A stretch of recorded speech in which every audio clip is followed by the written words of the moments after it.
कुछ लोगों को शायद यह बात गलत लगे, लेकिन एक जनरल ऑब्जर्वेशन के हिसाब से देखा जाए तो बांग्लादेश अपने कोर और क्रिटिकल सेक्टर्स में से हमेशा भारत को बाहर रखने की कोशिश करता आया है। आप चाहे वो नए रेलवे से कॉन्टैक्ट हो या फिर कोई काफी बड़ा इंफ्रास्ट्रक्चर प्रोजेक्ट, भारत ने वर्ल्ड क्लास रेलवे मैन्युफैक्चरिंग होने के बावजूद बांग्लादेश द्वारा मेजर लोकोमोटिव क्या मैट्रिक्स के ऑर्डर कोरिया, जापान को दिए गए और इसका नुकसान भी बांग्लादेश को उठाना पड़ीडीडीएच गया। जब अग्रीमेंट से अलग कॉन्फ़िगरेशन के लोकोमोटिव्स कोरिया द्वारा बांग्लादेश को भेज दिए गए, उसी तरह सैटेलाइट एंटरटेनमेंट को लेकर भी बांग्लादेश अभी भी किसी भी भारतीय सर्विस प्रोवाइडर को अपने देश में घुसने की परमिशन नहीं देता। भारत को बाहर रखने की आदत से बांग्लादेश को पहले भी नुकसान हुआ है और अभी भी लगातार हो रहा है। आज बात करेंगे बांग्लादेश के स्पेस प्रोग्राम के बारे में, जिसको लेकर भारत को पूरे विश्व के सर्वश्रेष्ठ और सस्ते स्पेस मिशन को पूरा करने के लिए जाना जाता है।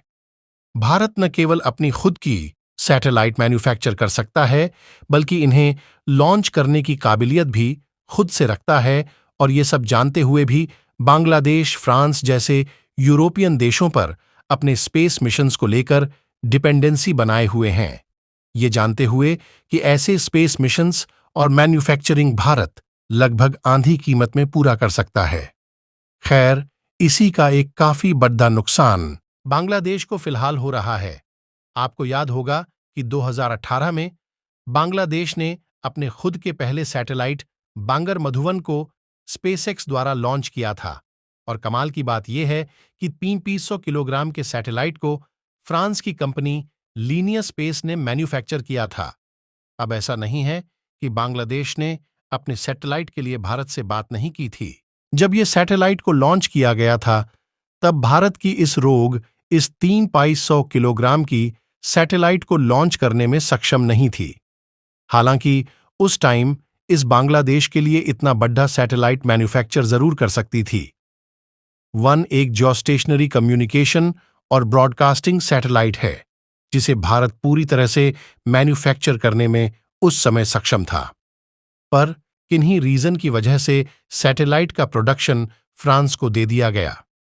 अच्छी बात यह है कि भारत अब ऐसे हैवी सैटेलाइट्स को लॉन्च करने की कैपेबिलिटी रखता है, पर शायद अभी भी बांग्लादेश ये सब जानते हुए दूसरे ओवरसीज स्पेस कंपनी के साथ कोलैबोरेशन करना चाहते हैं। आपको बता दें कि बांग्लादेश ने अपने दूसरे सैटेलाइट के लिए रशिया के साथ पिछले साल एक कॉन्ट्रैक्ट साइन किया था, जिसमें रशियन स्पेस एजेंसी ग्लावकॉस्मोस को सैटेलाइट को मैन्युफैक्चर और लॉन्च करने की जिम्मेदारी दी गई थी। पर रशिया पर लगे प्रतिबंधों के चलते सभी रशियन स्पेस प्रोग्राम्स को रोका जा चुका है, और रशियन इस सेमीकंडक्टर चिप्स और इलेक्ट्रॉनिक्स की शॉर्टेज की वजह से सैटेलाइट का प्रोडक्शन रोक दिया है, और यहीं पर बांग्लादेश की मुसीबतें बरहत चुकी हैं, क्योंकि प्रोडक्शन अभी अधर में लटक चुका है। बांग्लादेश में इस साल के चुनाव हैं, और सरकार का प्लान इस नए सैटेलाइट को चुनाव से पहले लॉन्च करने का था, पर अब शायद ये पॉसिबल नहीं हो पाएगा। बांग्लादेश सैटेलाइट कंपनी लिमिटेड यानी कि BSCL इंतजार करने के अलावा कुछ नहीं कर सकती। अगर बांग्लादेश ने सैटेलाइट का कॉन्ट्रैक्ट भारत को दिया होता, तो इस तरह अब तक शायद ये सैटेलाइट को लॉन्च भी कर चुकी होती। पर बांग्लादेश ने भारत पर विश्वास न करने की सबसे बड़ी गलती कर डाली है। BSCL के अधिकारियों के मुताबिक रशिया तब तक इन सैटेलाइट्स का प्रोडक्शन नहीं कर सकता जब तक यूरोपियन देश अपने हट्टा नहीं लेते, और इसका सीधा मतलब यह है कि अगर बांग्लादेश अभी भी रशिया पे डिपेंडेंट रहा, तो आने वाले 2 से 3 सालों में भी बांग्लादेश अपना दूसरा सैटेलाइट लॉन्च नहीं कर पाएगा। आपको बता दें कि सैटेलाइट्स को मैन्युफैक्चर लॉन्च करने के अलावा इस एग्रीमेंट में ग्राउंड स्टेशन पर डेवलप करना भी शामिल था।